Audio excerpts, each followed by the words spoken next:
Here we go, everyone. How you doing? We getting live. We need to do it manually. StreamYard has been driving me crazy. Go live. Look like it. Broadcast was deleted. All LinkedIn stream link. Create a new. Great. We have a problem with LinkedIn. We are not live in LinkedIn. Good to know. Thank you, LinkedIn. Now because we don't have any problems with living. So hi, everyone. We have a really special one today. We're going to be talking about profiling. We're checking that we are live in all the locations because we need to make sure. So it looked like we are live. Yes, we are live. Good to know. So hi, everyone. The topic today is... Yeah, we're live on Facebook. Yeah. Yeah, LinkedIn looked like we are not live. Yeah, thank you, LinkedIn. So for the ones on LinkedIn, sorry. Next one. So the topic that we choose today, it's related to that one of the biggest training that we do is related with sales. And one of the common denominators that we hear on sales rep is that they're having problem profiling people online. Even though for us, it's actually even better because we find the good way on Zoom and the good way to stream. Now you can take a look on the background. Now you can take a look on the surrender of the people. Now you can read their micro expressions because they are just on the front.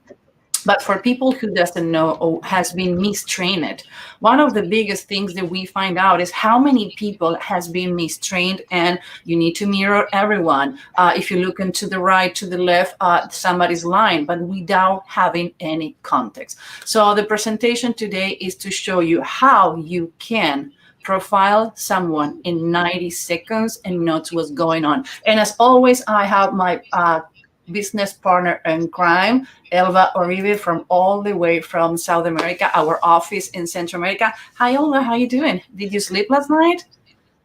No, no, I don't think so. I don't sleep. I just have too much. And yeah, I was awake until 3 or 4, I remember. Well, I think last night was the only time in months that I went to sleep 10:30 after the live with Barbie, and the devil was like, oh my God, I need to go to sleep. Yeah. And I slept 12 really, hours. really hard week. Yeah.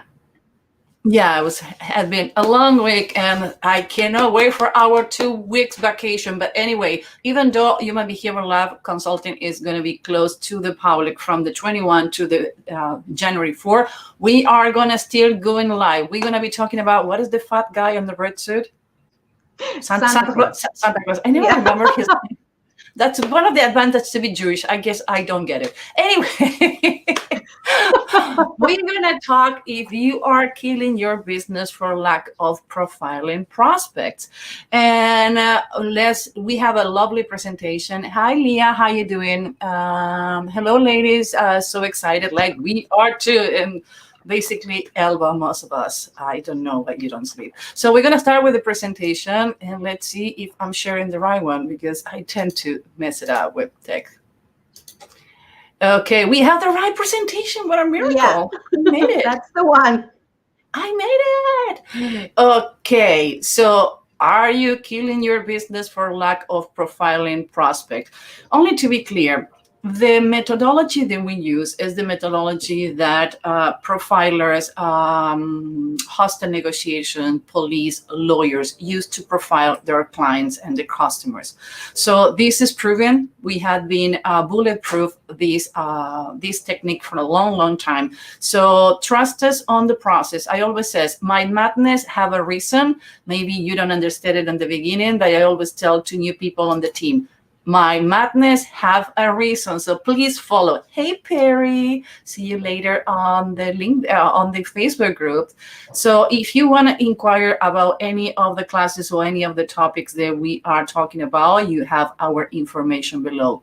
Now, this presentation is part of a class that we are launching the first week of January called Profiling and Prospecting Using Behavior for Sales. So if you want to go to the waiting list, you can go to humanbehaviorhackerschool.com, or you can go to humanbehaviorlab.com, and you can go to courses, school, and you can take a look on the class. It's going to be we always promise it's going to be less than 3 hours, but for my recording until now, I think I'm going like hour 5, and I still have 2 units left. So it's a lot of caveat and things that we're going to learn there. And if I'm not mistaken, my love, I'm the one with ears, no? Yeah, I'm in charge of ears and low proxemic, and you eyebrows and high proxemic. And we need to talk why he likes high proxemic so much. But anyway, for the ones who doesn't understand, we're going to talk about it. And ears has to do how we intake information, big or small. How you call it? What is the graphic that you use, Elba, to show ears? The antenna. Because it's the same. If you see the shape of the ear, it's the same. The antenna is the one that gathers information and then just split it to the places that has to go. Yeah, she liked to use not only any antenna, a parabolic antenna. That's what she likes. Yes. Okay, that is my time. And we're going to start talking about large ears. Large ears wait into words. They want to make sure that they hear everything they carefully before moving forward. What do you mean? When you have a big antenna, you are extremely aware from everything that you says, the tone of the voice, how you say it, when you say it. There tend to be clients that are not going to tend to interrupt a lot. And what it meant. It's not they don't have questions, it's they want to perceive everything they say. You're going to find out that people with big ears tend to lower their head when they're listening to you. It's not they're distracted of checking the phone, it's that they are waiting every word you said. So I would advise, if you have a client with big ears and you need to profile it, you need to know that you need to have consistency. You need to know your draft, because when they make questions, they're going to be questions extremely loaded. Wow. What are we talking when we're talking about loaded questions? Loaded questions are like, if you're talking like, yeah, this car have a good warranty, blah, blah, blah, blah, blah, and going to go back like, tell me more about warranty. And when you says what warranty, what do you mean with that? And you're like, oops, I was under impression because I said it on the beginning of the conversation, you're not going to go back or you're not going to have questions. No. If you want to make an interactive sales, what we call the interactive sales and training, interactive sales is that you need to be gathering information all the time. The most important part of sales is knowing your subject, meaning the topic, knowing the subject, meaning the client. So knowing your subject, meaning your thing, knowing the subject, meaning the person, the company, and what they represent and what they need, and to have loaded questions that can be open-ended question, call of actions, and closed questions. Closed questions are like they can reply with yes or no. Usually happen when you need a call of action, as like, we're going to meet again. Yes. Do you have the budget? No. Those are questions that can reply with only one question, with one answer. But when you need to gather information, when you are on the gathering information process, you need to be careful the questions you do, as well not to do compound questions. But that is a trick that we're going to show only in the class, because you have two options. Compound questions can help you to determine what the person is going to reply if you know how to do it, and we can show you how to do it. And not compound questions are the one when you don't know what you're doing, it's better to do only one question. So when you want to have a person with big ears interacting with you all the time, what you need to do is like, well, this software is going to help you to improve your presence on the media. Now, the question is, do you have a presence on the media? Do you have any concern about your presence on the media? So those are the kind of questions that you need to start going back and forth, because these type of personality are not going to be interrupting. One of the biggest tricks with people with big ears is to have consistency. Consistency means do not change the terms and conditions, do not change the meetings, do not change the information they give them. I always have like flashcards, or I have 4 monitors in my computer. People who know my office know that I have a tall chair with 2 computers and 2 monitors. One is the computer that I use, and like if you see now I have 3 monitors and the light, and so I'm doing this because I'm checking that everything is going well. So, and one I have the Zoom or the LinkedIn or whatever meeting that I have in front of me. And the second computer, I have two monitors with one is the website of the company and the other one is all the thread of the emails that we have. So when I jump on the call, I know that I'm going to have consistency and I'm not going to be made in any mistake regarding the conversation we have. So let's recap. Large ear, they have a big antenna, they need consistency, they're going to be listening to you, they're not going to tend to interrupt, and when they have questions, they tend to be loaded questions. Loaded questions are the one who can make you save the cell or kill the cell. Now we're going to go to small ears. And I know that Perry sent me a text early that he got a job in sales and he was like super excited waiting for this because he tell me that, oh my God, face reading helped me to land the job and it's going to help me to land new clients because now you know how they think, how they process information, and what you need to tell them and sell them based on their personality. Let's go with the small ears people. Doesn't rely on what they hear. They're more visual and experiential oriented, will rather see how things are done. We call these the people who listening with their eyes and listening to the room with their eyes. I was interviewed a couple of weeks ago for a sales tip, and she says, what do you mean with listening to the room and listening with your eyes? When you have people with small ears, everything is visual. But what happened with the problem with people with small ears, I have small ears, I get cognitive overloaded. For example, I use overloading to pay attention. For example, my background is extremely busy. Why? Because I'm wearing black and I'm in the middle. It's orange, my library. So for the visual people, they get so overloaded, they're going to be paying attention only to me. If you don't have anything on the background, great, they're not going to get overloaded, but they're going to start paying attention to little things. So you need to be the center of the attention and what are you doing and what are you saying. So regarding that, they need to live the experience. They tend to be more kinetic. Kinetic is when you like to touch things. I'm going to places to buy clothing and I need to touch the clothing. This is don't touch. So I have gel and I clean my hands to make sure that I not mess it up, but I need to feel how that is going to feel in my body.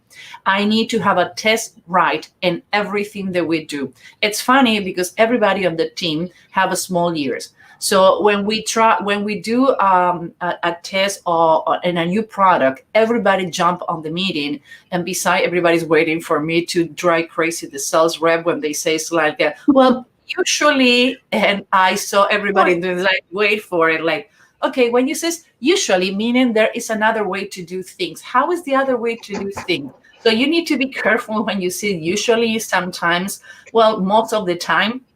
Because if somebody know how to come by with your question, they can make your day a circus.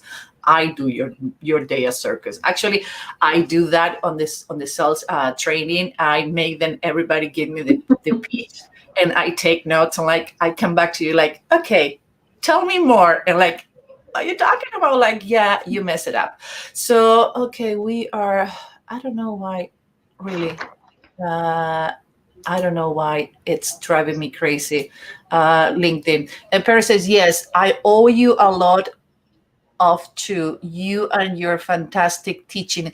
Thank you, Perry. You're a love. I adore you. We love you, Perry. Everybody on the team and everybody on the Facebook Live. Like if Perry is not there, it's not alive. By the way, I need to confess, Perry, Bryce, and myself, we were playing LA Noir last Saturday. Perry is in London. Bryce is in Oregon, and I think it's near to Portland. And we spent hours playing LA Noir online. Guilty. That was super fun way to spend the Saturday. So when you have people with the small ears, they're going to need to live the experience. Now, When you have an intangible problem, you need to make sure the person lived the experience online. You can go with them on a demo.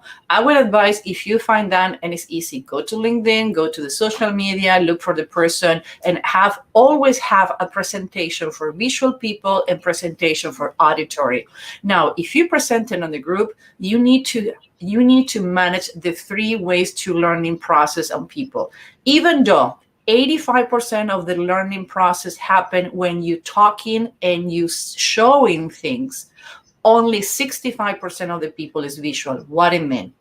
Basically, visual, they need to see, only 65%. But when you mix the voice, the explanation, at the same time that you're showing, the incorporation of information go to an 85%. So if you're expecting, because someone is visual, is only want to learn what you're showing them because you only saying like, look at that, it's not going to happen. You need to complement both. You need to put both together. So they need to see the experience, make them see the experience. Even though if you're going to have a phone call, because most of people guilty, I do one Zoom call or one on virtual meeting and the next one is on the phone. I make sure that I reserve all my visual meetings with people who is visual. With the auditories, I send them the proposal, I send them some material, and I talk to them on the phone, and I do have my computer ready. I go through the presentation with them, but I do not expose myself. Or sometimes I go into a virtual meeting where we don't need to share the camera, both we feel more comfortable. But in case that we need to jump on the camera, I need to visualize, because in the case that what we do, I would say it's 99.9% visual, even though when we're talking about words, we want to make sure that people see it. So to recap, small ears, small antenna. They get distracted, they can get overloaded. But if you know how to manage the overloading, that can be something convenient in your favor. Why? Because you make the person get attention. I always says when I'm going to networking or I'm going to have a dinner with a client that is way more visual than I am, I make sure it says like, you know what? I think you're going to feel more comfortable if you face in the wall so you don't get distracted. Or I accommodate the situation in a way that the person get facing the wall. Sometimes what I do is I go always the same restaurants and I make sure that I reserve the table and the table only have 2 chairs. If we're going to be two chairs. If it's a gentleman, usually they allow me to sit first. So I'm going to be sitting facing them and I'm going to make them sit in the wall. So it's always a trick. It's not to manipulate. It's to make sure the person is not going to get distracted. So remember, people with the small ears are going to need to be seen what you say. And sometimes noises have a visual repercussion on their face, on their head. Mm-hmm. So be careful with the visual people. Now, come on. Don't give me a hard time. We have there we go. Now, Iros, this is your party waiting to start. Elba, all yours. Yes, thank you. Okay, now we learn about how we intake information. Now, what we do with the information that we have, and how we can see how a person can process the information with the eyebrows. It's like that Intel processor, like it's how that information, it's going to get it into your brain, and you're gonna get it the point that the people is going to tell you. And in here, we are going to see about 3 things. The shape. We have 3 shapes, and we are going to concentrate in those in these features. We can go to the next one. Yeah, tell me, because the last time I checked, I don't have we are in sync, like we have the same ideas on the same time, but still I don't have the magic ball. I know. Now I'm going to ask you one thing. What happens if you see this picture? Most of people can think like something is missing. I think I cannot get it to this person. Well, I heard people saying that the eyebrows are the frame of our eyes, but I can tell you the eyebrows is our frame of our face. Why? Because I have the information, but if I don't see the eyebrows, I don't know how the people is going to process that information. So we can go to the next slide and see what about with the shapes of the eyebrows. Yeah, only to let you know, Perry is jumping like crazy and repeated. Perry, I gonna as soon as Elba finish the presentation and we finish the presentation, we're gonna take question of specific topics. We have your question how to engage with a visual with a person who is visual on a verbal pitch. We're gonna go through. Don't worry. We're gonna take the questions regarding that because some of them are gonna be self-fulfilled during the Mm-hmm. presentation, and other ones we need to put everything together. You know, you are in a way advanced level of face reading, but most of the people are not. So be patient. Please don't go crazy. We're going to go back to you. So to recap, we are talking about, are you killing your business for lack of profiling prospect? Well, I'm sure you do. So the best way to fix this is to profiling and prospecting using behavior. Sales is a craft who need data, they need numbers, but they need behavior. Today, the best sales reps are not the ones who doing the biggest numbers. It's the ones who are profiling their perspective on a way that makes sure that in a month you can call a customer without being afraid they're going to return the product or they're going to complain about you or the product you do. So if you want to inquire more about this class, take a look below on the banner. And this class is going to be launched the first week of January and it's going to be loaded. Now we go with the round eyebrows. What? How we can know if a person have a round eyebrows? It's like you have a circle here. So how is these people? They are naturally inclined to be mentally and emotional focused on people, meaning that this kind of person is going to be they tend to be related with others in a personal level.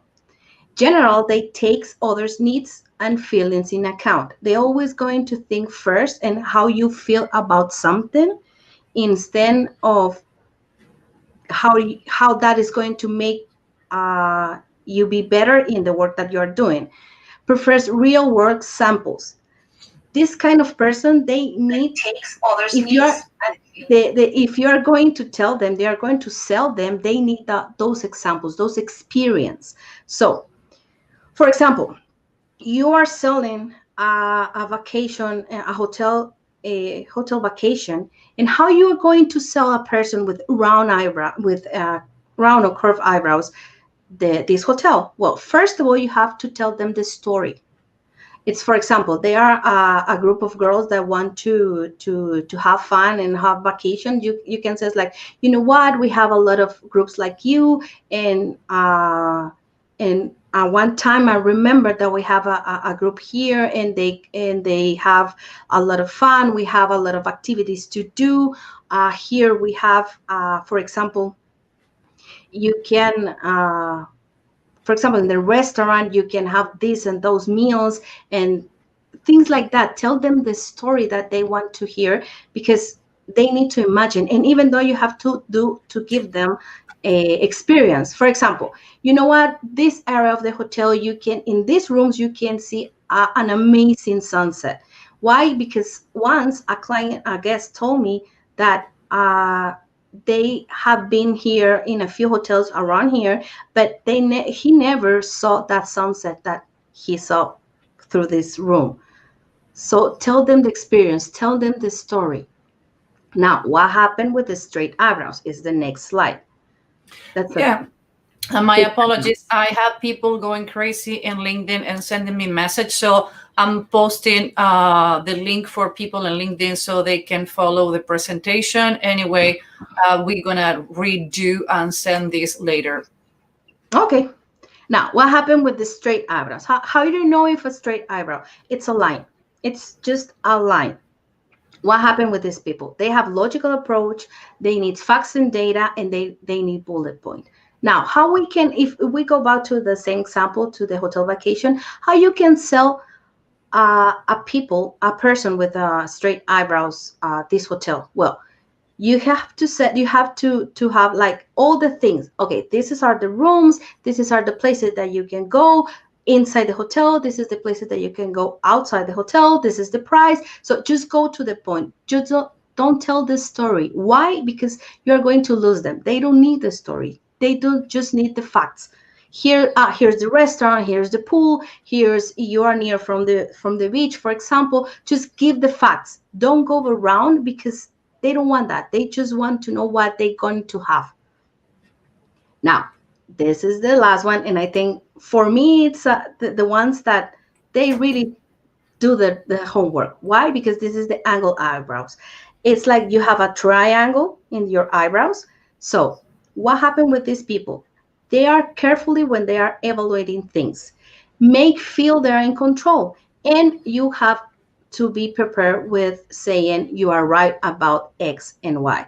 Why? Because these people is going to make their homework. If this people is taking you in account to buy something, or we go back to the example of the hotel, they already know everything about it. So how you can start, how you can approach a person with an angled eyebrows? You can start asking them like, okay, what is your opinion of this hotel? What do you know about us? So you start let them talk, and you can see what they know, and you can complement the things that they already know with the things you wanna like remark. For example, it's like, that this is the hotel that it's the most popular in the area because we have the biggest pool, and we are the only one that are near to the beach, for example. And they are going to say, yeah. And you said, you know what? Yeah, you are right. We have those things, and you know what? We have the best views. For example, it's like you are remarking the things that they already know, but be prepared to say like you are right. Why? Because they need to feel that they are in control. So how they are in control, let them talk. Let them talk about what they know. And you just complement the things that you think it's important to them to remember. So I think you can manage a person with an angled eyebrows in a this way, because there's another thing. They want to be right, but not just because they are mean or something. They want to be right because they have the knowledge. Elba, we call it the library mouth, because this is the kind of client who is going to know sometime even more than you know Mm-hmm. about the See? product that you're selling. Yes. They're not to try to be mean, or they don't try to be cocky. They're extremely well versed, and they know a lot of things. Mm-hmm. And when they made a decision to buy, they're extremely loyal, because in order to get to the point they're going to buy from you, they made all the homework on you, on the company, and on the product. So if you have these pointy eyebrows, make sure you have done your homework. Why? Because they already did it. And Mm-hmm. believe me, it doesn't look well. I have pointy eyebrows, and more than time, not Yes. to be cocky, I make look sales rep and like, oops, I hope your manager is not listening to this conversation or watching this, because you look awful. So you need to know, your tribe, you need to know your subject, and you need to know the subject. Like we said in the beginning, Yes. know the subject, know about the subject that you sell in, and you need to know who you're facing to. Yeah. I think that's a very good advice with this kind of people, because they Actually, already with know all of them. it. Actually, with all of them, Elba, if you have straight eyebrows and you start telling the story, they're going to really shoot it in their Yeah, head. that's what I said. For example, I have straight eyebrows. I don't need this story, even though sometimes I tend to be like emotional or something. I don't like the story. I Honey, you're just like, not. You're completely left brain. You're freaking left brain.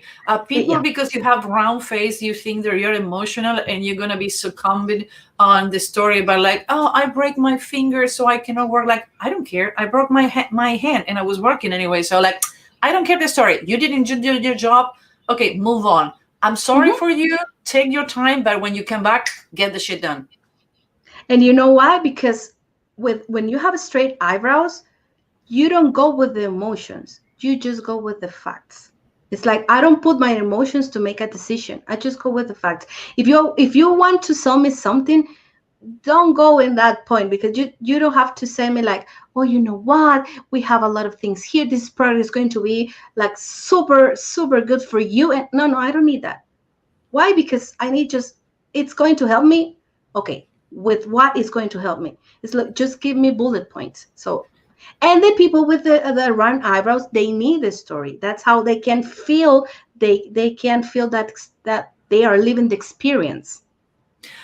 Most people, when we talk about the eyebrows, and it's happened either in our classes or happened when we do the live, and like, ooh, that person is not a bad person, or that person not to try to give me a hard time or drive me crazy. Is how you process information. Is your preferences. Like I always say, we are certified Myers-Briggs on Human Behavior Lab, so I can personally talk about that. I don't like to talk about things that I either don't know, I haven't practiced, or I don't have experience. But in this case, yeah. So with people, it says like you are asking a person who write with the right hand to write a check with the left.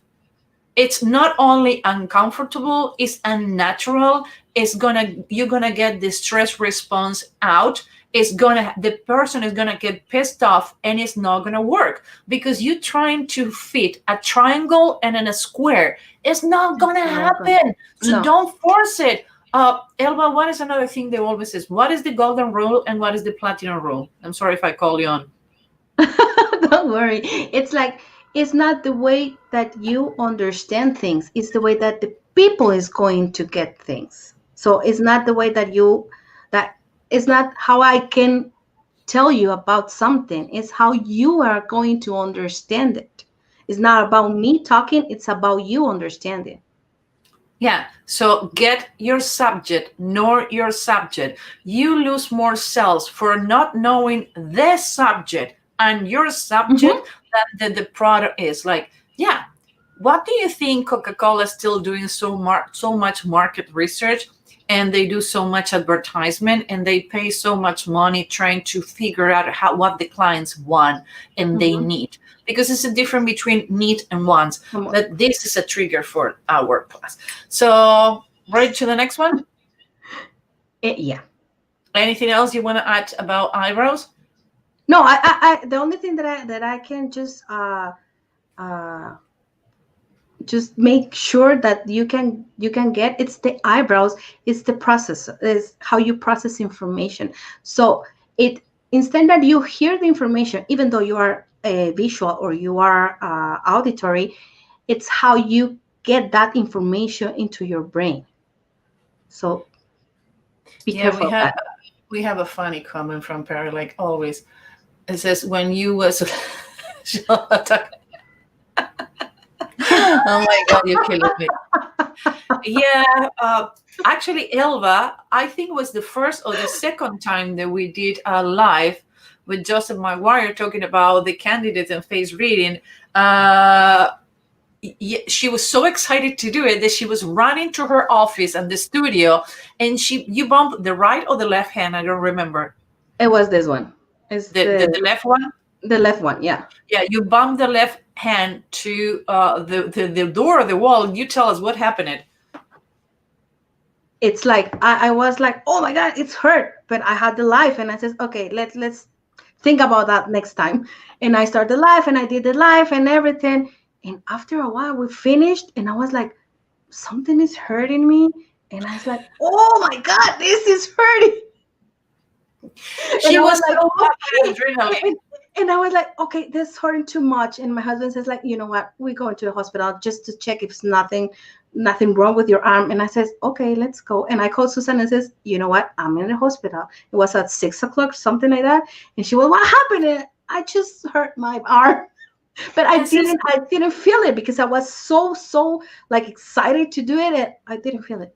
So my first question is, when that happened? And she says, like, before the live, but you went through the live, like, yeah, I need to get done. So that's when you're going to expect, and that's when you're going to see where you have either an employee, a coworker, a partner, or a client with the straight eyebrows. It's not about the excuses, it's to get the things done. So I don't have any problem with straight eyebrows, honey. I love your eyebrows. And me too. Okay. What do you see? You think it's the same? No, it's not. No, it's not. And I think here is we can start like putting things together. Like, wait for the symmetry. People go ballistic. I think people have a new addiction, symmetry. And what is symmetry? Explain what they're different and they're good. And we're going to show the symmetry part is all yours, my love. Yeah. Okay, let's see here. Here we'll start seeing how we divide the face. We have been talking about the personal side and the business side. And here's this, not always you have, that's why you have to understand your subject, because instead of that, if you see it, if you are seeing this picture in the right side, in the external world, she has straight eyebrows, but in the personal she had round eyebrows, meaning that in the business side, if you are going to sell her a product, or whatever you wanted to sell her to her, it's like, if she is going to need it in a external way, in a business side, you have to go with the bullet points. Go just with the fact. It's like going A, B, C, and D. This is what you are going to have. This is are the benefits. This is the cost, and just go to the point. But if you want to sell her just a thing with her family, for example, it's another story. Why? Because she has round eyebrows, and she needs she needs the story. She needs to feel that she's living the experience. So here is it. You can start like seeing when where you are going to yourself, where you are going to sell it in a personal side or in a business side. It's different. Are you What ready? do you think, Susan? Yeah. Oh my God, this is a good one. Hey, Leah, how you doing? I know that you're always watching us on LinkedIn. I'm happy that people from LinkedIn start migrating here. Like, what the heck? LinkedIn has been given us hard time all week. Mm-hmm. People on LinkedIn, get your BS together. That is called business. Yes. And we pay for it. Believe me. Now, do you think it's the same person? Do you think they're sisters or there's the same person? Let's ask the audience. Okay. We have YouTube, we have Facebook, and we have yeah. Okay, do you think it's the same person? They're sisters. What they're related. Think, people? Come on, wake up! That's the part where you need to use your brain. What do you think? Oh, it's a delay on the scroll. Okay. Now it's showing in YouTube. So do we think it's the same person? Do we think it's a different person? And for the ones who are at an advanced level of profiling, sales, and face reading, you know the answer. You're allowed to answer because you know that. I get ballistic, like, no, you cannot answer. But now you are allowed to. Yeah, you can. So, yeah. Guys, tell me, do you think it's the same person? Same, great, same person. Hey, Earl. I was like, what is Earl? Like, yeah, me too. You're like Perry. You need to be there. It looked like this. They look like sister. Leah Perry says they look like sister. Leah says, okay. Oh, wait a minute. We can put it on this. So she said they look like sisters. There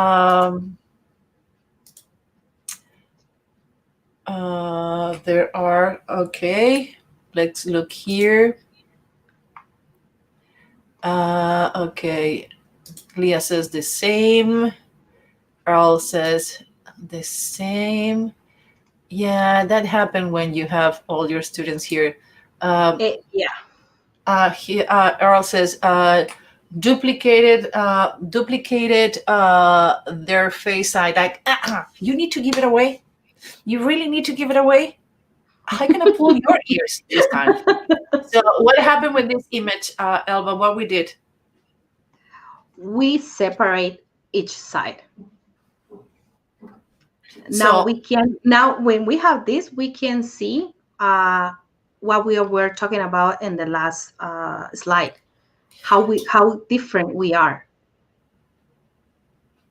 how asymmetrical. Facebook says same person, right and left side. Like, yep, we have an educated audience. So we're gonna point a lot of some things that you can see that how different the eyebrows are.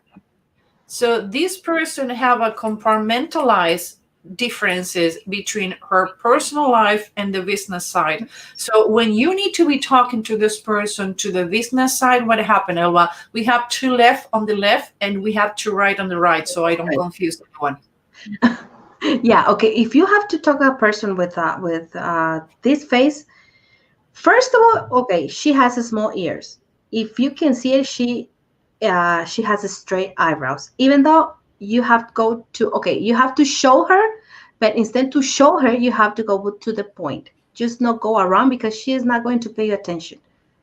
So just go to a point, give the things like bullet points, and that bullet points has to have the logic, because that's another thing. They are a logical approach. So in this point, I think, yeah, she's like really Leah, logical.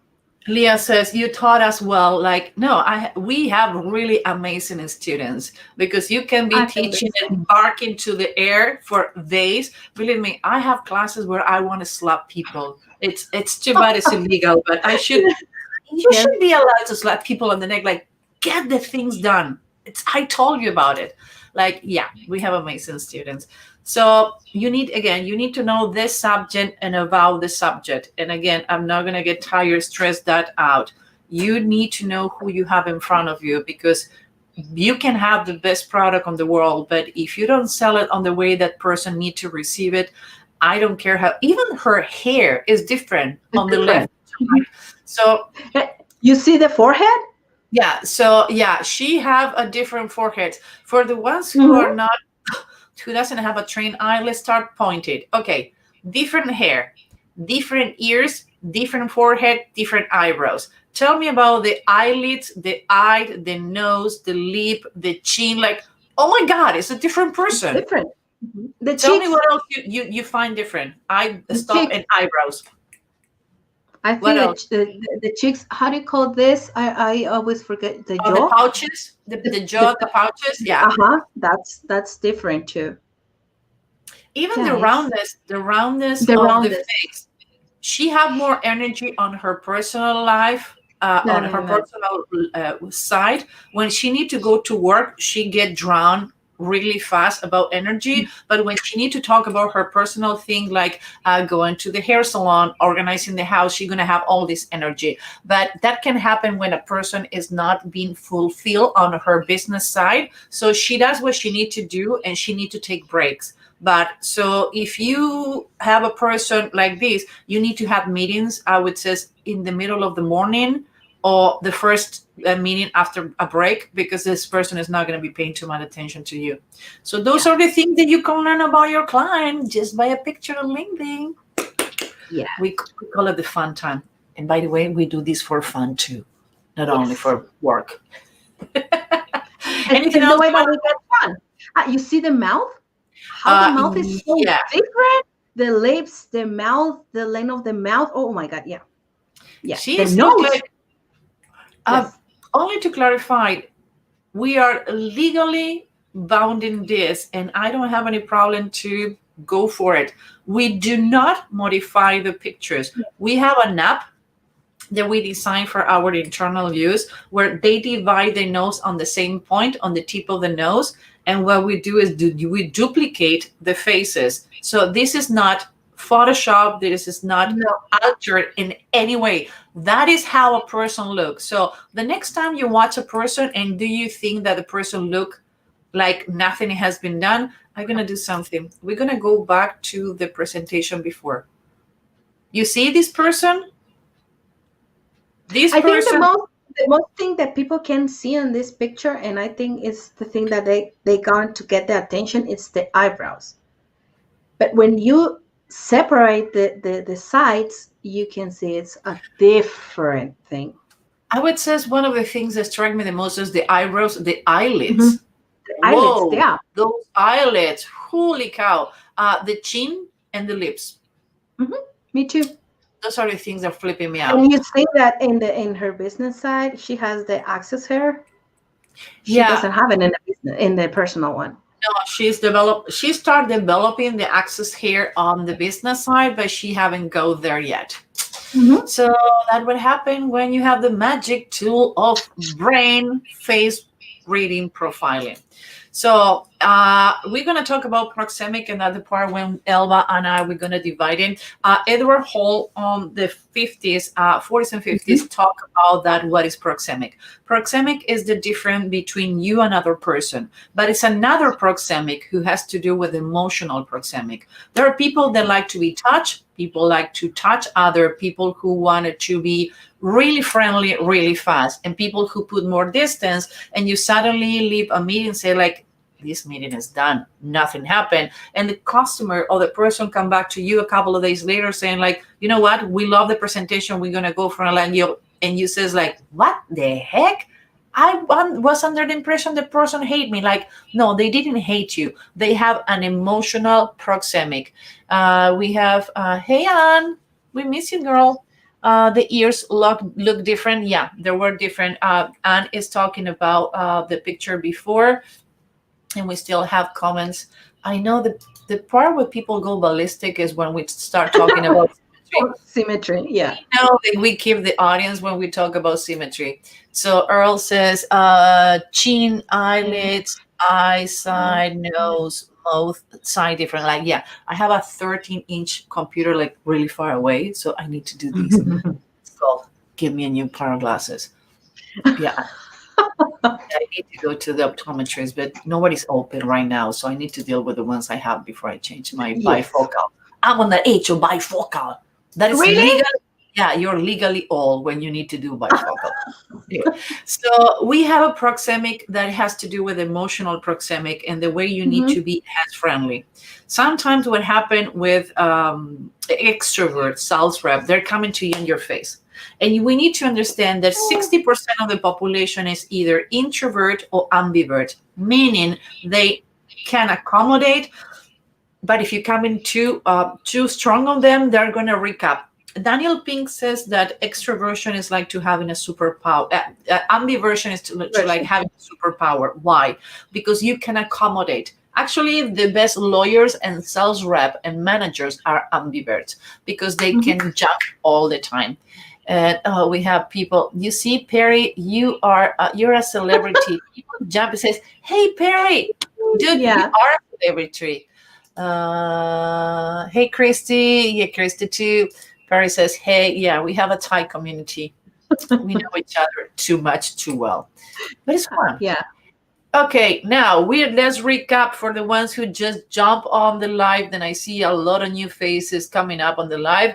Are you killing your business for lack of profiling prospect? You want to know how and how to do it? We're launching the new class, Profiling and Prospecting Using Behavior in Sales. You can apply to every kind of business model. Is going to be launched on the first week of January. We're still working on it because we were supposed to do 3-hour classes. We are on the hour.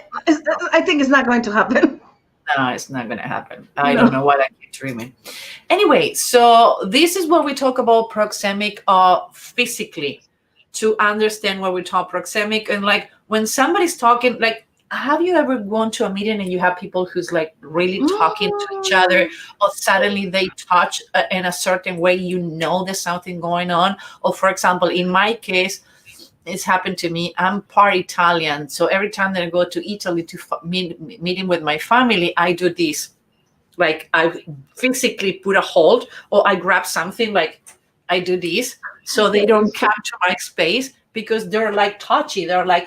They are like really coming into space. So I find myself sometimes that I'm in the middle of the room at an event and I start backing up and I suddenly, oops, what happened? Oh, it's the wall.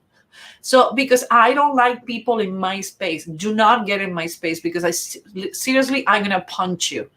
Emotionally and physically, you need to understand some people cannot get invaded on their space. But you need to be careful with the people that is too friendly too soon, because that is as complicated as the person who is not. So, that's the one you love. All yours, my love. Okay, now how we can measure how the proxemic in a face with it's the distance that you have between your eyelid and your eyebrow. And in this case, she has high proxemic. What happened with the people with a high proxemic? Don't rush with them. they are going to take their time. So don't rush. Don't say like, I need this just for yesterday. No, no, no. They're going to go crazy. Make sure you keep your physical distance. Don't be like too bothered because they are not going to feel comfortable. Be sure to honor their formality. Why? Because they are tend to be like, they're not going to say like, hi, how are you? No, they are going to say, good morning, my name is X and Y, and that's it.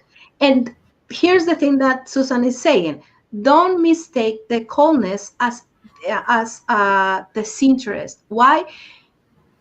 If you have a client with a high proxemic, first of all, you have to introduce yourself with all the properties, and you have to just, if you have it in front of you and it's physical, you just shake hands and you go one step back. Why? Because they don't want to feel that you are that you are bothered their space. Second thing, and if you are talking about it, and they are going to pay attention and everything you are going to say, and even though if you says like, you know what, after the meeting, I can call you tomorrow.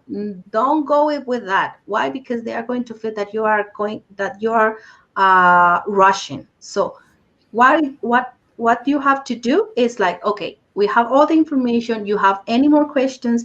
If they don't have questions, you can say like, okay, where when you can think I can call you back, and the person is going to tell you, okay, you know what, in 3 days, and you can say like, okay, it's better for you, I can call you in 4 days. So be aware with that, because this kind of people is not going to rush. And don't, if you start putting things without they are saying it, they're going to feel that you are invading their space. And don't touch them like just giving a hug or a kiss in the first meeting, because they're not going to like it. They're going to feel uncomfortable. And you know what, Susan, I was thinking when I was reviewing the presentation, I was thinking when I was in a meeting, or because I have high proxemic, I met a person, even though sometimes I didn't say goodbye with a kiss or something, I just say bye and go away. Why? Because I have my personal space. I don't want people get too much close to me, because it's like, no, no, no, no, I felt comfortable. And by the What do you way, think? if you say goodbye to me, I know you're quitting tomorrow. You know what? I was thinking we met just like physically 1 year ago, 1 year and a half, something, and we just give a kiss the first day we met, and the last day we have been together.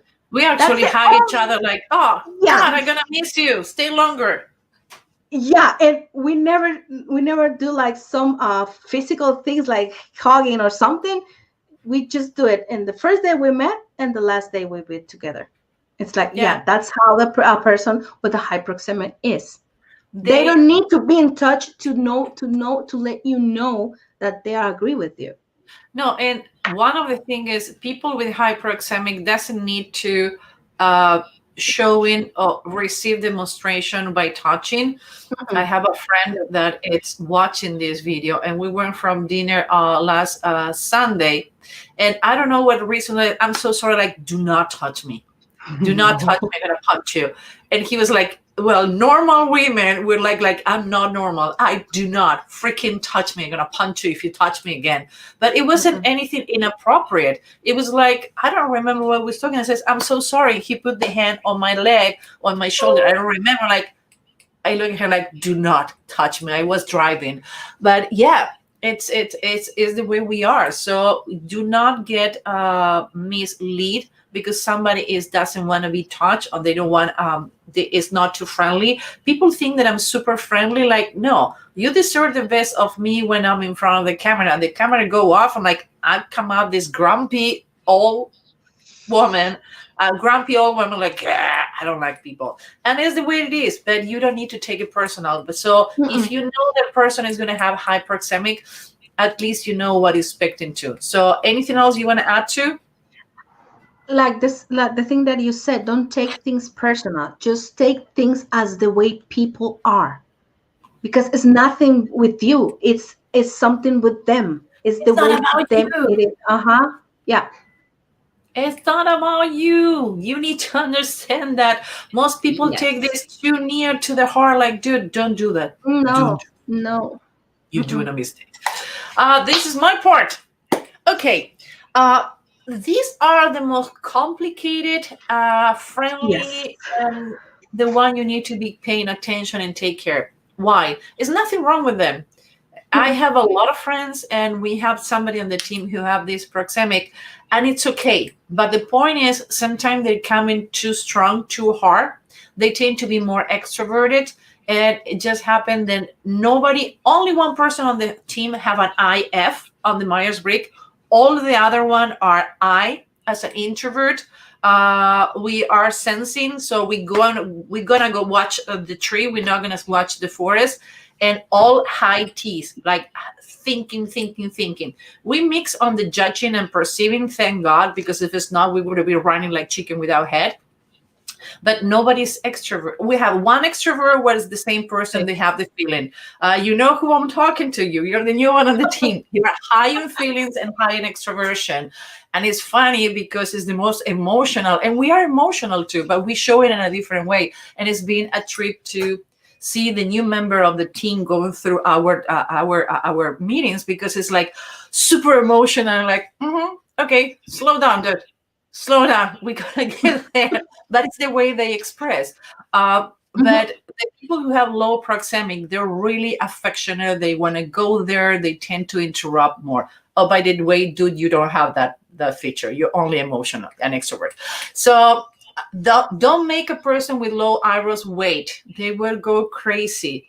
I have two agents. Don't go there. I have two agents. One of my agents, she have really, really low proxemic. The last week we were supposed to go through some keynote speakings that I'm going to be doing next 2022. We already booked in 2022, and we were supposed to get in a meeting. And I was with a client, and I was like 35 seconds late. I swear I was 35 seconds late.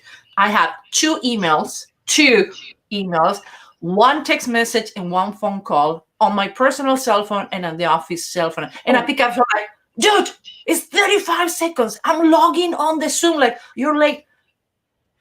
It's 1:30, 35 seconds. Like, give me a freaking break. She was like, next, next, next. She went ballistic. So I already know when I need to meet with her, I block my calendar with 15 minutes in advance. So when you have somebody with low proxemic, that is not a lot of distance, like you can see here between the eyelids and the iris, do not make them wait. I have a lot of things who says that I'm going to be late to my funeral and probably casket, and I'm going to jump in somebody else's casket. So to me, it's like, at 1:30, 1:35, what is the problem? Except when I'm training. When I'm training, I always half an hour early because I'm a control freak. That is another thing that I need to talk to my therapist, but I'm always late. So when I'm with people with low proxemic, one of the things that I take is like, I'm really, really sure to be on time, to block my time, because everybody that I know, it's late, including me. So I take relax. And sometimes it's happened that I miss one meeting because everybody's late.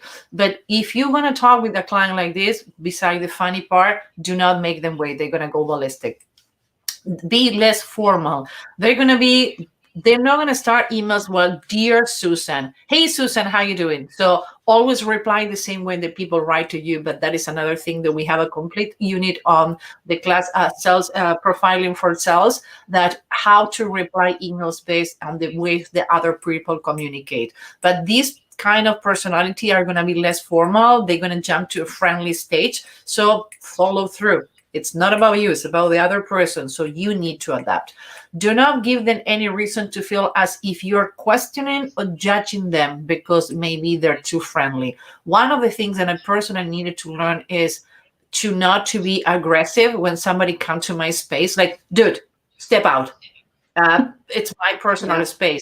And in the beginning, I was doing kind of aggressive. I until needed to retrain myself. They don't do it on purpose. It's the way they are. So I explained, okay, you know what?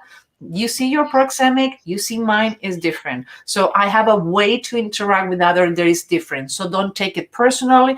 It's the way I am. Simple. You need to just clarify and say to put it on the table. Stick to the business. One of the things, hey Alma, how you doing? What means being emotional. Yeah, we're gonna go to that. We are getting the questions to the end. Alma, don't worry, we're gonna go there to be emotional on the Myers-Briggs and what to be emotional on the Myers-Briggs. I don't know if you have done the Myers-Briggs on the team, Alma. I don't. I think I need to. I don't remember. Yeah, Alma, we need to send you the Myers-Briggs. Try to stick to the business. What happened with people with low proxemics, they tend to go talking about fishing, golf, cars, kids, grandkids, whatever. And at the end of the meeting, you says like, I nail it. You know what happened? When you go back and narrow and go through your head on the meeting, you realize you never talk about business. So what happened is the person is never going to go back to you because you establish a rapport doesn't mean that you talk about business. So if that is the only time you have to talk to the person, establish the rapport, but narrow down to business. Try to make sure that something related to business was kicking on the head, because after the meeting, they're going to like, why are you going to go back to this person? I don't know what we need to talk about it. So I always says like, and the rodeo, get the bull by the horns and pull it down. That's what you need to do with this kind of personality. And for the last, their acceptance should be viewed as a decision to hire, buy, or get to you. They're going to friend you, LinkedIn. They're going to exchange phone numbers, but maybe you're never going to see them again. So do not take the friendliness as you have sold and you land the plane. You need to make sure you landed, docket, and all the passengers are out or in before you leave that meeting. And we are getting to the end. We were talking about face reading, profiling, and these are the kind of three proxemities you can have. You can have short, high, and middle. So the middle is something that we need to start talking. We have all the features that we teach have a middle ground. So you need to know how to navigate and to know what trigger are in that day-to-day. When I'm gathering information, my proxemic is super high. Like you can see my eyebrows on top of my glasses, doesn't matter how big they are. But when I'm pulling the trigger and make a decision, you don't see any eyelid, meaning that when I'm ready to make the decision, my eyebrows going from pointy to flat, low proxemic, meaning I gathering. When I'm ready to pull the trigger, I'm flat, facts and data, 3 to 5 points maximum, and I jump on the decision. I don't want to hear about it again. So if you give me too much information, like when I'm gathering information, I'm going to punch in the face again. I know I'm kind of aggressive on my way to talk, but I'm going to freaking punch on the face because I don't need more information. I make my decision, trying to make me change it. Some people can call me stubborn, like 100%. Yeah, I am too stubborn. Yeah, I think the same. Yes. Then I'm stubborn or about the gathering information? We need to the gathering information. Honey, you're the same. That's the reason you see it on me. I have news for you. Yes. I love you for that. So now we have the same. We know this person. We know this model. Okay, I'm going to point it at the end. She have different ears. Different shape of the ears. She have different eyebrows. Believe it or not, they're different. Need even know. She have different proxemic. She have different nose. She have different lip, chin, eyes. The jaw, eyes. Like, oh my God, how many asymmetry we find? Can you count it? What's that? One. Eyebrows, ears, eyes, nose, mouth, yes, chin. I counted 10. Believe it or not, she have different nostril and different tip of the nose. One is created. She's created on her business side, but not in her personal side. In her personal life, she's really critical with herself and other people. She's a model, and how we know that? Because it's a thing differentiated on the nose. And actually, she have a different bridge and another different thickness on the nose. Wow. And you see the cliff here? Yeah. You only have it on the business part. she's only playful on her business Mm-hmm. part, but not in her personal life. And people like, what the heck are you talking about? Like, yeah, that's happening when you know face reading. And this can be fun too. So we were talking about, are you killing your business for lack of profiling prospect? And again, the class is going to be live the first week of January. We're going to be teaching profiling and perspective using behavior. Believe me or not, everything in life use behavior, even though you think it's not happening. So now let's go for the questions. I would like to close the presentation so I can see.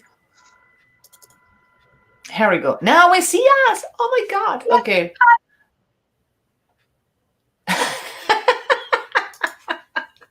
Sorry. Are you sure that one isn't it? Okay, very. Perry, we love you to death.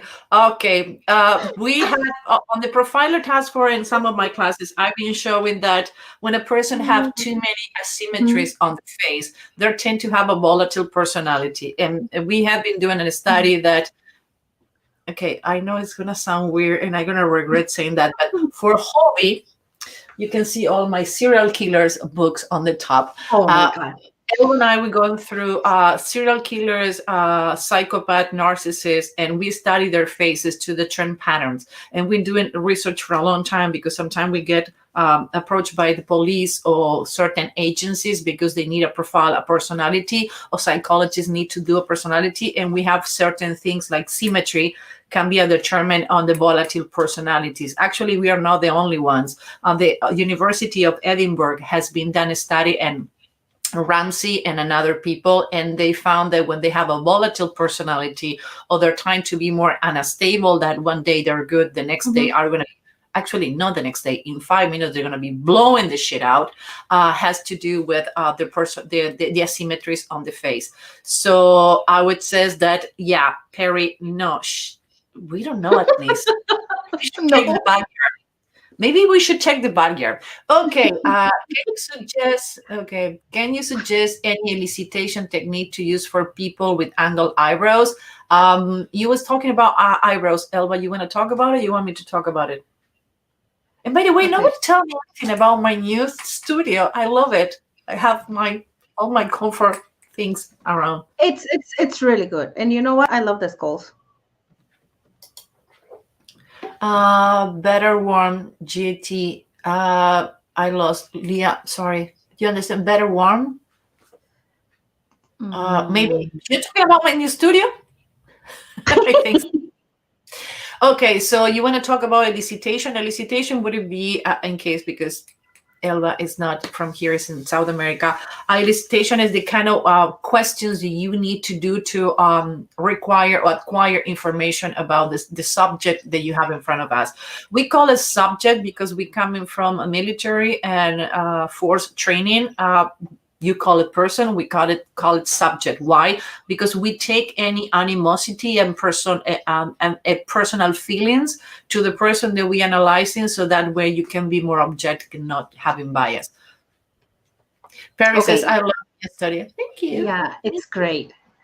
Okay, first of all, when you have a person with an angled eyebrows, you know that they already did their homework. So what you have to do first, in order to know what they know, even though they are going to know everything, you can ask them, what do you know about it? What do you know about it? How do you know about us, for example?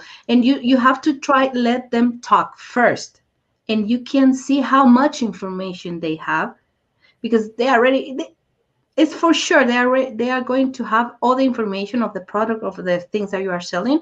But in order to know what they know, so you can gather, so you can take the meeting from that. Because if you don't know what they know, you can make a mistake talking. So let them talk first. And when the talk is going, you can say like, oh, okay, yeah, you know what, you are right on that, and you know what, you know why, and you can give the explanation. So I think the best way to approach to ask questions to these people is to ask what they know and how they know it, so you can start talking with them. Okay, we're gonna start going to the questions. How can we engage? And sorry, people, I'm looking at the big monitor again, calendar. How we can engage visual people if we don't have visual aids for a pitch? Ears was mine. So you want to start? Or you want me to go there? I just want to say one thing. Talk Only with one? people. Are you Yeah. feeling bad? Are you feeling okay? Yeah, I feel okay. Use the words to call that person, to get that person to imagine things. You are listening, you are seeing, you look on that, use those words so they can go and imagine what you are saying. Yes, and oh my God. Hi, Alvaro. Alvaro and I, we were together in an amazing, amazing class from a former Israeli interrogator this week. We don't know, Alvaro, Ah, I owe you an email. Actually, I've been preparing the email to send to you. So, Alvaro, bear with me. I didn't forget about you. I'm going to send you the email.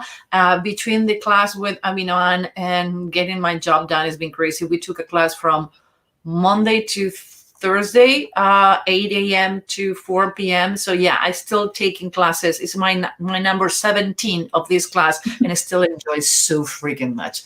So yeah, we have more questions. They listed. Okay, Alma, I have a question. What mean being emotional? Okay, we have different kind of emotional. When we're talking about in a conversation, you being emotional can mean that you cried a lot, that you're attached to your feelings, even though you can be emotional and not showing your feelings. When you have a thin upper lip, that means that you feel emotions, but you don't express it. Now, when we're talking about a high F on Myers-Briggs, we're talking about that you're going to put your feelings and everybody else's feelings first. So if you need to fire someone, if you need to make a decision on the company, you're going to look for all the options to make sure that everybody's taken care. I'm not that kind of person. We're not that kind of company. Actually, we make decisions in a way too high rational way, and sometimes people look at like one of the things that I learned is to be asking people how you're doing. Elva and I, we have been working together for a long time, and sometimes I need to think which one of the kids is Liz and which one is Renee. And like Renee, Renee is the youngest one, the or the old. youngest, the Oh, youngest okay. one. Renee is the youngest one. Yeah. So I know they're Liz and Renee write with two A's and an accent in one of the E's, but it's not that I don't care. I care about Elva and everything who happened to her. I know the birthdays. I know the birthdays of everybody on my team, but because I have it on the Google. So I rationalize the way that because it's important for you, I want to mark it. So I'm emotional on the way that I take care of my team. I take care that we are a team. I care if you're sick, take your time. Don't worry. Are you okay? You need to talk. You want to go through what I can do to help. But I will not going to be holding your head and crying. So you can be an emotional person, but the way that you process those emotions and the way that you interact with other can be taken like a call. I've been called the ice cold bitch more than one. I've been told in business negotiations and I've been told in training that when I die, they want my heart because never been used. But people who knows me in private says that I'm extremely empath and warm person. I'm both. Why? Because I have in control of my feelings. When I feel safe, emotionally safe with you, when we establish a rapport that is take time because I have pointy eyebrows, I can be extremely emotional and involved with you. Don't expect me to see me crying. Don't expect me to justify what things cannot be done when that's not a reality of things to happen. Somebody die, you get sick, you have different. I'm gonna be the first one. Like nobody. I'm the one who sent an email says nobody bother X and Y. They're going through a rough patch. I don't talk about like Michelle Dressel did a reading on my handwriting says this woman can die with a secret. Like yeah, it's true.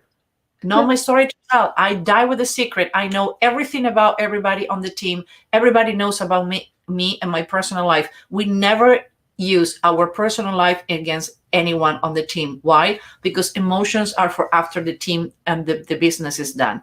So why I'm talking about me? Because again, I cannot talk about other people, not my story to tell, but to make you understand, I can be looked like a extremely cold, distant Mhm. person, but I will do care about you. I'm in a fixing mode.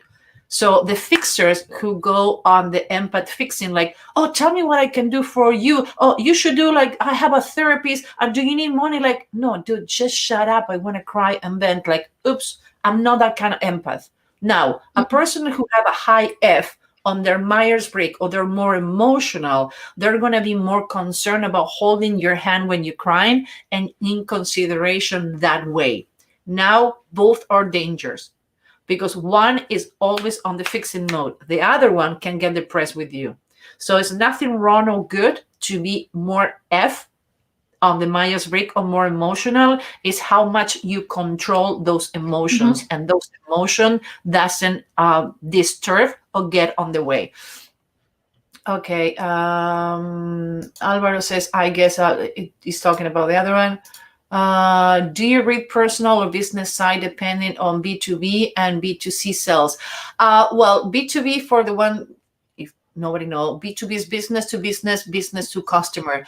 Yeah, it's a different. Business to B2B, it's you need to do way more inquire about what the company needs. B2C is what the customer needs and the needs of the family. If you're selling a product that is B2C, you need to know who else is going to be using the service and who else is going to be using the product. Sometimes, for example, when we need to get a new product on the company, is a B2C because we look as an end service. So we don't buy products as a company. We buy product as a customer. Why? Mhm. What is the theory? You don't put instant to do what, Elva? To change a light bulb. So the theory for us as a company is if I need to pay assistant to simplify your life and you can spend more time being creative than executing, why not? So at the end of the day, I'm looking for a B2C as even though as a company. Mhm. Why? Because that's my emotional part. I want to make sure everybody in the company is taken care of. All the products that we have are suitable and make your life easy. If we have two products, one even though it's more expensive, but simplify everybody's team life, I will go with the most expensive one. Now, when you go to a company who have 500 employees or 100 employees, now you need to think in B2B. You need to do a deep research, you need to do a deep analysis, and you need to do a lot of inquire questions. Elva, I'm missing anything? Nope. Mm-mm. Uh, so do you have any technique to close a sale with a person with high proxemic wish list, minimizing stress and reducing pressure, not rushing? You pick high proxemic, take it from there. Yes. I can Okay. help. You see, I know. I know. the bitch on me. I only do it for fun because, by the way, she like it. I'm not torturing her. She like it. She like to be teased. So I do it this on Yeah, purpose I because love she it. has I love it. it. Yeah. Yes. Okay. First of all, if you have a person with a hyproxemic, they are not going to buy it like in the moment. So you have to do like, okay, you have to give them all the information and they are going to process that information. But I think here's the thing. Give them time. And how you are going to give them time, just ask, okay, after you have anything, you have any question? It depends. If you have more questions, you just say the answers. If not, you can say, oh, you know what, how do you feel, or how when we can met, or when you can have some more questions to do, or when you think it's the best time to call you to see what you think about this. Let them talk about that. Let them tell you when. If they says like, you know what, give me 3 days. Okay, you know what, I'm going to give you 4. So they can feel that you are interested, how they are going to make the decision. I think for me, it's the best way. What do you think, Susan? I'm about to sneeze. I'm sorry. Oh, I sorry. knew it. I saw your face. Yeah, my neighbor has been cutting the grass, and I opened the windows Oh. today. Yeah, so I get all it. Oh, sorry. Yeah, with a high proxemic, I would say give them time. If you're trying to rush them, so if you need to talk to a client that have proxemic A, don't talk when your quarter close. If you're in the rush to close, you need to go with people with low proxemic. Those are the ones who are gonna pull the trigger. Now, doesn't matter that they're not going to return the product because they're going to regret it later. But if you need to close the quarter, that is the best people. So when you want to talk to the high proxemic, try to go in the beginning of your quarter and the beginning of your month cycle. So you have time to seasoning them. When I say season is like the best one of the things that I love the barbecue from the place that I was born in South America is that sometimes it takes 6 hours to cook a Okay. cow. Why? Yes. Because the seasoning, how you prepare it, sometimes you prepare it for a week in advance. When I Mhm. talk to my friends here, I'm like, what? You spent how long? Like, flip and like bleeding. And to me, Mhm. that is not barbecue. So when I'm talking about seasoning, it's the same way with your customers. Low proxemic, as soon as you get the steak, is going to be bleeding. Now, the person with a high proxemic, maybe it's going to be bleeding, but it's going to taste different. Why? Because their taste, the palate is different. They need time. They're going to come back with information. You have a cycle for closing, only to compare, it's not that always happen. With a low proxemic, you're going to have a cycle of between 24, 36 to 48 hours closing from hello to get the check. Now, with the high proxemic, you can have a It's cycle different. until 30 days to 45 days. Why? They're going to come back. Now, one of the things that I love about my high proxemic customers is they are forever. They put so much amount of time and research in you that they don't like changes. I have the Mhm. same doctor I have 20 years ago. I told my accountant if he tried to retire again, I'm gonna seriously go to his house to talk to him. I never met him in person. We always talk online. He retired. His son take care of the company, and he's still my accountant for the last 4 years. He's Mhm. retired and says, I don't care. Is your son? I don't know your son. I've been working with you for 25 years. You're still my accountant. Until you don't die, you're going to be doing my numbers. And he's Mhm. doing it because he knows me and it's difficult for me to change. But on the other hand, I don't like changes. So for a person with high proxemics to make a change on a product, if they already have a product, they're going to be really difficult customers. Now, if they don't have the product and the product's new, if they loyal to you and you trust them and they trust you and you treat them well, I use the same cell phone for 11 years until I started having problems when my dad started getting sick and the bills were crazy. They were billing me like I went like, you know what? I'm out. And they says, but you almost been with us for 12 years. Yeah, but when I needed you, you left me You out. will. And Mhm. it took me 4 to 5 months to find out another company. And the other company kept calling me like because never pay late, always on time. But when I need them, they wasn't there. So a good seasoning highbrow client is the best that can happen to you. Any more Mhm. questions? So we're ready because we have the Facebook group. So Yes. the ones who like to be on the Facebook group, here is the banner. We meet it in like, oh my God, 27 minutes? No, 37 minutes. Yeah, I have time to change the lipstick, get lunch. I haven't had lunch yet. So if we don't have any more questions, thank you very much, guys. What is the topic next week? I forgot. It's Oh, for legally. Uh-huh. It's Ooh, legally. you are a It's going to be lawyer. great. You're a lawyer, and you want to know how Dr. Phil becomes so famous and how Dr. Bull, the show, works. What is board dear? How you do jury selection, and why in my case, I study face rating from a lawyer who is specialized in jury selection. Guess what? When he started incorporating face rating, he never lost a case. He was teaching, he retired. I've been studying with him for a long time. But one of our bread and butter for the company, most people don't know, is working with lawyers. Why? Mhm. It's not about if you're guilty or you're innocent. It's about the lawyer you have and jury selection. And face reading is used a lot to determine who is going to hang you, who's going to save you, and what kind of jury you need to be picking. So Yes. We're gonna do Legally Friday next Friday. So if you want to know about it, thank you. Your answer to the question were amazing. Thank you, my love. We love you too. Thank you. Yes. So if everybody is ready to departure and landed on the Facebook group, we see you there. We are approving people until 5, 2 minutes before 5, Mhm. because obviously I'm late for the Facebook group. Hello. Hey, I'm not going to change. I'm too old. You cannot teach new trick to all dogs. So for all of you who has been putting out with us, thank you very much. It's been an hour and a half, a long time. Elba, I see you in 35 minutes now on the Yep. Facebook group. I cannot wait for Friday to be over so I can go to sleep. Me too. People, Okay. love you. Thank Bye, you for everyone. without you, we are nobody. So we can Yes. talk back to ourselves and it's not funny. Elba, thank you for putting out with my craziness like always. Thank you to you too. Tell people that you like to be teased. It's not that I'm torturing. Oh yeah, no, yeah, yeah. Don't take it in the wrong way. I love it because it's the way that I always like to improve myself. So it's the way that I can improve it, and I have fun doing this. I have a lot of fun. So yeah. Perry, do not cross the border.